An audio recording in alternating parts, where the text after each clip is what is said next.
Hi everyone, hope you're doing well. Coming to you today from the studio where I hope we'll all be very soon. What I want to share with you today, and one thing I have enjoyed over this downtime is actually having the ability to go back and reread some books from 15, 20 years ago that I read that kind of shaped some of my beliefs in health and fitness and some of the exercises and things that I do on my own. And one of them that I just reread and came across was called The Ancient Secret of the Fountain of Youth. And it it's a follow-up book to an original book that was written back in the 1930s that follows a story of a gentleman telling the story of meeting a colonel from the British Army that had been stationed over in India, probably during like World War I. And this colonel tells him of some experiences he had when he went into Tibet and visited a monastery and all these amazing things that he had seen these monks and people at this monastery performing physically. And it intrigued this man telling the story, and he tells the story then of the colonel going back to visit in Tibet, and he's gone for years and years, and he comes back, and when he comes back, he actually looks younger than he did when he had left, and tells the author then this story of these 5 rites that had been written thousands of years ago and documented that were performed and created this well-being and health that he had kind of seen at the monastery and then lived himself. So it's a really interesting story. Kind of follows with the mystical Shangri-La of finding this place where no one ever ages. And this book has been around for quite some time, and many people have experienced the benefits of it. And yeah, I dabbled in it here and there over the years, but just during this quarantine, I've kind of really committed to it and trying. They propose that you do it every single day, and your goal is there's these 5 exercises, or what they call rites, and your goal is to eventually do 21 repetitions of each one of them, and you do them in this particular sequence each time.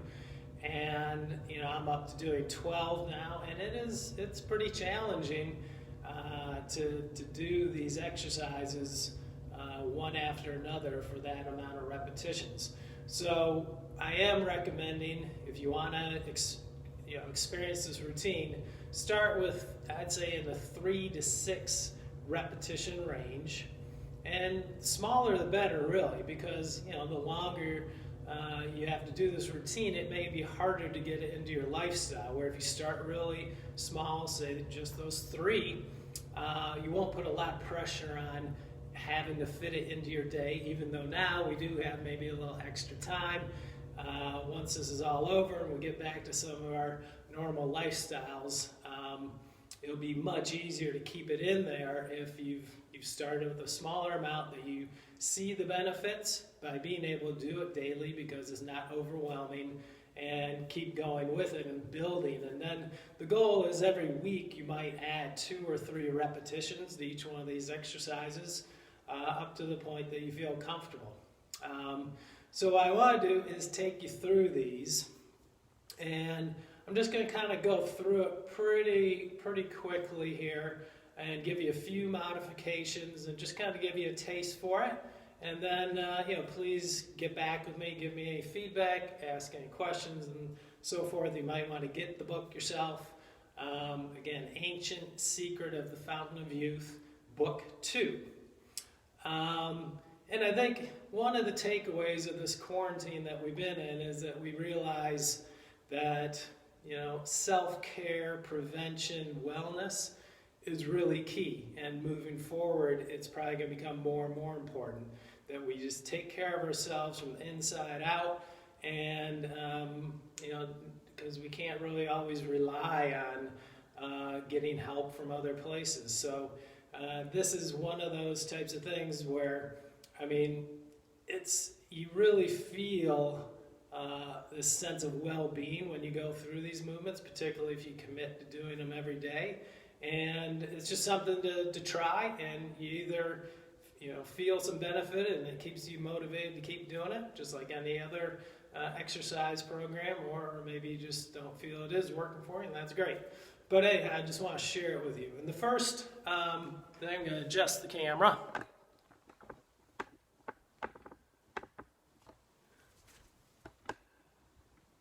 Well, we're going to keep it here. For the first movement, it's a movement that you may not feel comfortable with, and if you have any vertigo issues, you may not want to do exactly what I'm doing. I'll give you a substitute movement. But it's a whirling dervish, where you're going to have your arms extended, palms facing down, and then you're just going to be turning and doing those 3 to 6 repetitions. And when you're done, you're going to stop, bring your hands to kind of a prayer position at chest height, and just bring your focus back to your breath, and let yourself settle down. If you have any feelings of dizziness, you just want to stay here, focus on your breath, relax, feel grounded to the earth until everything settles down.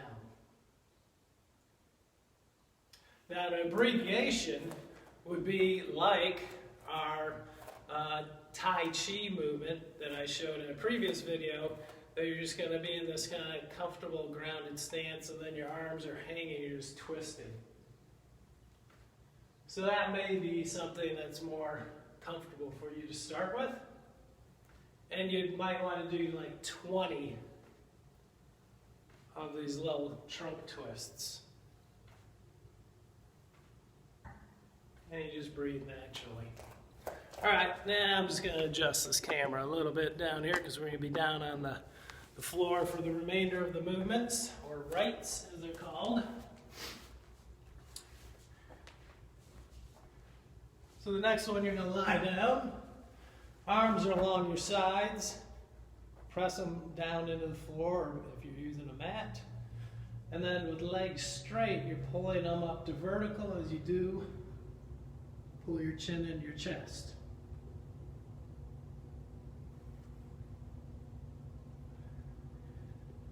And like any of these ancient exercise routines, breath is really key. So what you want to do here is you're pulling your legs up and bringing your chin to your chest. You're going to inhale. And then exhale as you release the legs down.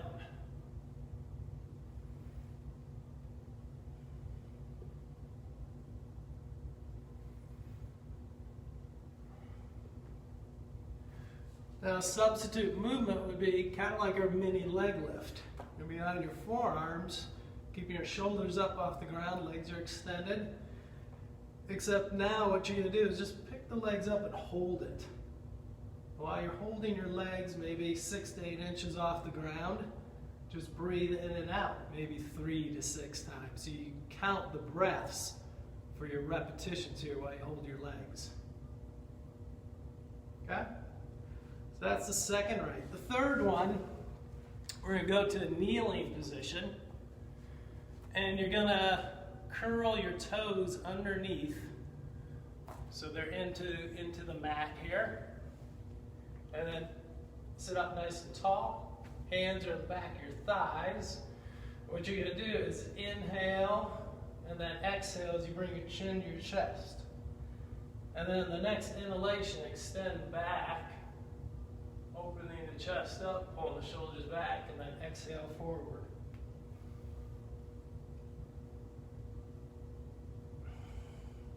Inhale, exhale.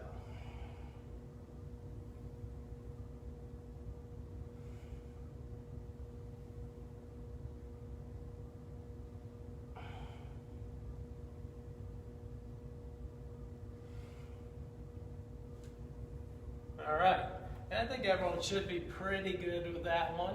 If you have a problem with really extending back and dropping your head, then maybe you're just doing the breath and dropping your chin down towards your chest.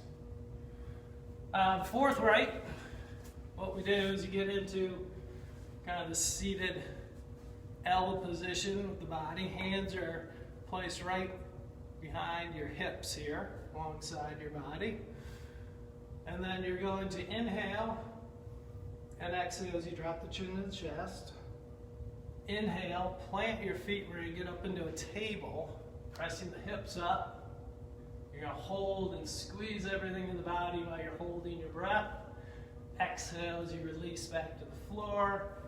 Extend your legs out. So that'd be 1. Inhale. Exhale. Bring your feet flat on the ground. Press up. Inhaling. Hold your breath. Lift the body. Hold the position. And then release. Exhale.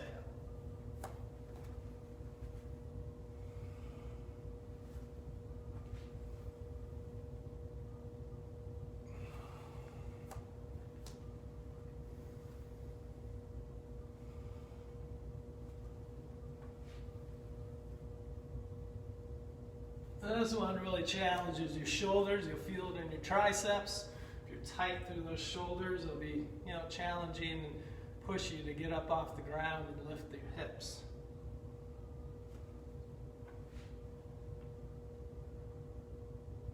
And this one's been probably one of the toughest ones for me. I felt a lot of progress here over the last couple of weeks of feeling looser and looser through those shoulders. And actually, some of the shoulder pain I've been experiencing for quite some time has started to release, and I'm feeling better than ever through the shoulders right now. A substitute movement, if it is too intense for you, is to do a bridge, where you'll just be feet flat on the ground, like that, arms are along your sides, and then you're going to inhale, exhale, press up. Lift the hips up as high as you can, hold it, squeeze your glutes, tighten everything as you hold your breath, and then release the breath and release your body back to the floor. Inhale, exhale, lift, holding, and then release.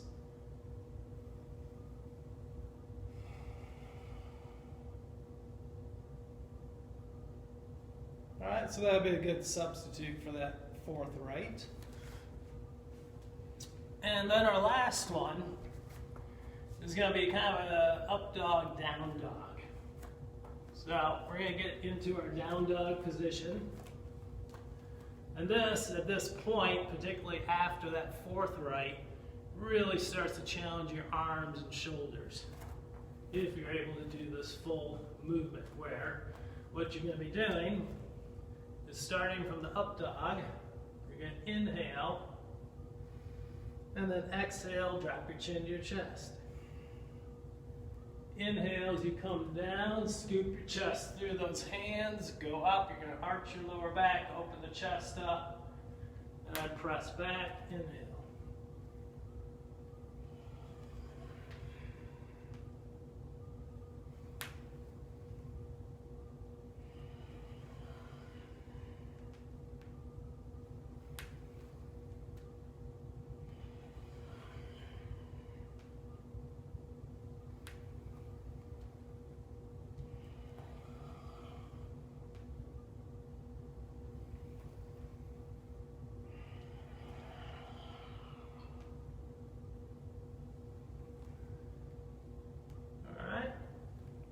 Be your 5th and final movement. What I like to usually finish up with is just maybe going down into a little seated position to just let everything settle down and rebalance itself after going through those repetitions, or maybe going to a child's pose.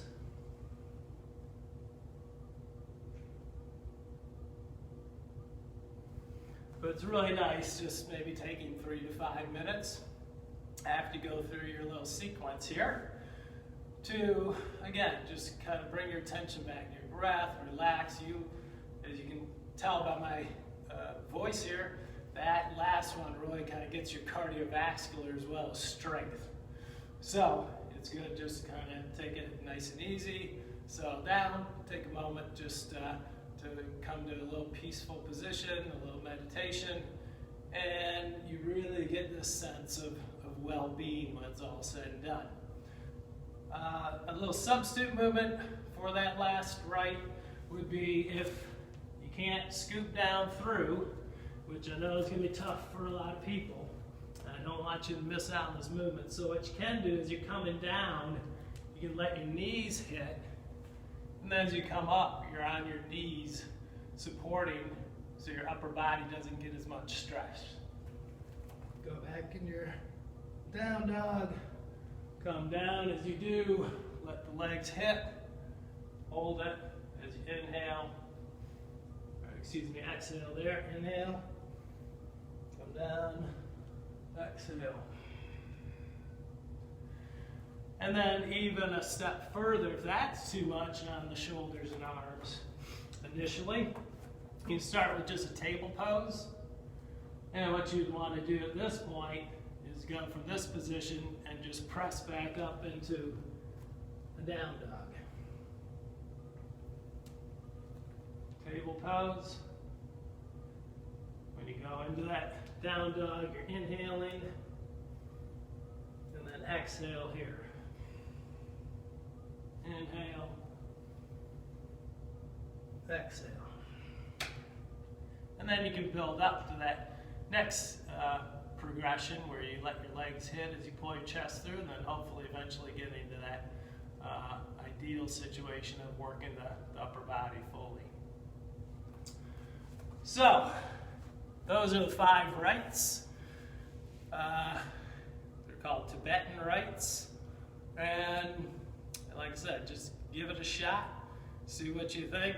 It's a nice way to get some strength, flexibility. I like to do it kind of, earlier in the day. Kind of just sets the tone for the day. Really affecting, for me, it helps my physicality, but also emotionally, mentally. And I think that's, again, something we've seen through this whole process, that we need all those components to come together to kind of help us get through this.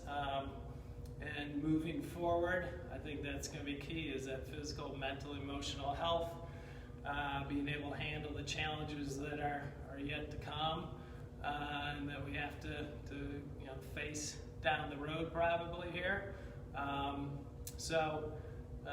This is a nice way that you can really do this anywhere. And let's say you build it up and you don't have to do, say you get to doing 9 or 12 or what have you. You could always pick a day where you just do 3, and just to stay connected to it but not be pushing yourself. Just like with our workouts, not always doing a super long ride. Sometimes you do shorter rides, but you're still being consistent. So again, please let me know what you think of this. If you have any questions, and I hope you feel you're getting some benefit, much like I have. All right, well, hope to see you real soon here at the studio, and let me know how this is going for you.